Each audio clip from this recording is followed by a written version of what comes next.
I think by the time that I had optioned it, it probably sold close to 1 million copies. This was 2019, so pre-pandemic, Colleen Hoover as, the queen of book talk and what she's become. But what I did know is that the fans of the book in 2019, when I optioned it, were passionate, and this book meant something to them. And there were so many real life Lily Blooms who had read this book and changed their situation. And I wanted to honor those fans and the people that have experienced what Lily experiences in this movie. Hi, everyone. I think it's safe to say that this news is not what we wanted to hear. Blake Lively is counting this as a win, her toxic treatment of co-stars notwithstanding. A federal judge just delivered the most devastating legal blow in recent Hollywood history, and it's not what anyone saw coming. Justin Baldoni's massive $400 million defamation lawsuit against Blake Lively, Ryan Reynolds, and the New York Times was completely obliterated in court yesterday. Almost every single claim was thrown out, leaving Baldoni's legal team scrambling to salvage anything from what they thought was their slam dunk case. But here's the twist that nobody anticipated. This wasn't about who was telling the truth. This was about a contract loophole so glaring that it destroyed an entire lawsuit worth nearly $500 million. What started as Hollywood's biggest legal showdown just became one of the most humiliating defeats ever recorded in federal court. The whole nightmare began with what should have been a simple romantic drama adaptation. It Ends With Us, based on Colleen Hoover's best-selling novel, was supposed to be Justin Baldoni's directorial triumph and Blake Lively's return to leading lady status. Instead, it became the most toxic film set in recent memory, with allegations flying faster than the cameras could roll. Behind the scenes, creative differences weren't just artistic disagreements. They were full-blown power struggles that would eventually explode into the legal battlefield we're witnessing today. Sources close to production revealed that Lively commissioned her own cut of the film using Marvel editor Shane Reed, completely bypassing Baldoni's version. This wasn't collaboration, this was creative warfare, and it was about to get much worse. The first bomb dropped in December 2024, when Blake Lively filed a shocking complaint with the California Civil Rights Department. Her accusations weren't just about creative differences anymore. She alleged sexual harassment, a hostile work environment, and claimed that Baldoni and his team engaged in inappropriate behavior on set. The details were explosive: allegations of unwanted physical contact, inappropriate comments, and a pattern of behavior that Lively claimed made her working conditions unbearable. But the most damning accusation was yet to come. Lively claimed that Baldoni and his publicity team orchestrated a calculated smear campaign designed to destroy her reputation when she tried to speak out. Text messages allegedly showed a coordinated effort to plant negative stories about her in the media, turning what should have been a professional dispute into a character assassination plot. Baldoni's response was swift and nuclear. In January 2025, he filed a $400 million defamation lawsuit that was supposed to end Blake Lively's career once and for all. The lawsuit targeted not just Lively, but also her superstar husband Ryan Reynolds and the New York Times, claiming they all participated in a conspiracy to destroy his reputation. Baldoni's team believed they had the smoking gun, leaked text messages that they claimed would prove Lively was the real manipulator behind the scenes. The lawsuit painted Lively as a demanding diva who used false accusations to get her way, claiming she threatened to abandon the film's promotion unless her demands were met.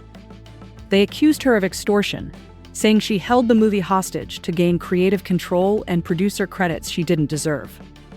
This wasn't just a legal battle anymore. This was total war. The legal maneuvering became increasingly desperate as both sides fought dirty in the public eye. Lively shocked everyone by dropping her emotional distress claims rather than turn over her medical records to Baldoni's team, suggesting she had something to hide. She then demanded a gag order against Baldoni, claiming his lawyers were leaking information to damage her reputation. Meanwhile, Baldoni's team released behind-the-scenes footage they claimed contradicted Lively's harassment allegations, turning the courtroom drama into a media circus. Then came June 9th, 2025, the day that changed everything. Federal Judge Louis Lyman delivered a ruling so devastating that it left Baldoni's $400 million lawsuit in complete ruins.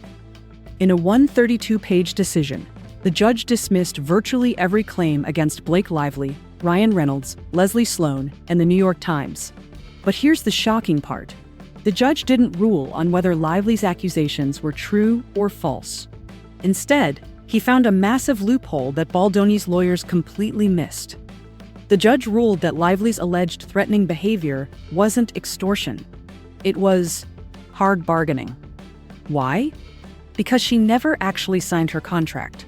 Without a signed agreement, she had no legal obligation to promote the film or follow anyone's creative direction. Every threat she allegedly made was legally permissible because she wasn't bound by any contractual terms to begin with. However, word has that Judge Lemon has ties to Disney and Marvel, and it gives the dismissal an unsavory aspect even though it was on legit legal grounds. The implications of this ruling are absolutely staggering for everyone involved. Blake Lively immediately declared total victory and announced her team would now seek attorney fees, treble damages, and punitive damages against Baldoni and his associates. She's not just walking away from this lawsuit, she's planning to make Baldoni pay for bringing it in the first place. Meanwhile, Baldoni's team has been left with only 2 minor claims still standing: interference with his WME contract and breach of implied contract with Lively. These are scraps compared to the massive defamation case they thought they had. The judge specifically noted that the New York Times had no malicious intent and that Ryan Reynolds had reasonable grounds to believe his statements about Baldoni were true. In other words, almost everyone walked away clean, while Baldoni's reputation lies in ruins. This case exposes the darker side of Hollywood's power dynamics in ways that go far beyond one toxic film set. What we're seeing is how legal warfare can backfire spectacularly when ego overrides strategy. Baldoni's team was so confident in their $400 million payday that they overlooked basic contract law, missing the unsigned agreement that would ultimately destroy their entire case. This isn't just about he said, she said anymore. It's about how the legal system can be weaponized by both sides in celebrity disputes, often with consequences that extend far beyond the courtroom. The #MeToo implications are also troubling, as legitimate harassment claims become ammunition in bitter legal battles where truth often takes a backseat to winning at any cost. Looking ahead, Baldoni's options are extremely limited, and all of them are bad. He can appeal the ruling, but that would automatically pause everything and cost even more money, with no guarantee of success. He can try to amend his remaining claims, but any new allegations would face another motion to dismiss from Lively's powerhouse legal team. The March 2026 trial date that once seemed inevitable now looks like a fantasy, as there's barely anything left to try. What we've witnessed here is nothing short of a legal massacre disguised as a victory for justice. Blake Lively didn't just win this battle, she throttled her opponent so thoroughly that Justin Baldoni may never recover professionally or financially. Frankly, this is hard for me to swallow. I was so hoping that Justin would come through with flying colors and finally put Blake in her place. This will do nothing to rein in her opportunistic behavior in the future. It's certain to embolden her even more. The $400 million lawsuit that was supposed to end her career instead became the weapon that destroyed his. Sometimes the most devastating defeats come not from being wrong, but from being right in all the wrong ways. This case will be studied in law schools for years, as an example of how even the strongest-looking lawsuit can crumble when basic legal fundamentals are ignored. The real question now isn't who won or lost. It's whether Hollywood will learn anything from this expensive lesson about power, contracts, and the dangerous game of legal warfare. As we move forward, I have to wonder, what exactly does the future hold for Blake Lively after this legal win? Is Hollywood going to welcome her back with open arms, like everything is golden? Or is there perhaps going to be a certain degree of wariness from the powers that be? Are they willing to sweep all of her nasty behavior and lack of respect for co-stars and crew on the movie sets just for the money? I suppose conventional wisdom is, as long as they're making bank, they could care less. However, I think there is a sizable number of fans like you and me who are so soured on her and Ryan Reynolds' behavior that we have no desire to ever watch anything else this toxic pair does from now on. If the studios want to ignore us, I think we need to let them know by boycotting everything they do. As far as I know, Reynolds has been fired from Disney and Marvel. The new Deadpool project is being shot without him. From what I've seen and the videos I've done on him, I'd have to say it looks like his career could very well be over. Also hard to say if he and Blake's marriage is going to be intact as well. As many have said, perhaps they truly deserve each other and will stay together.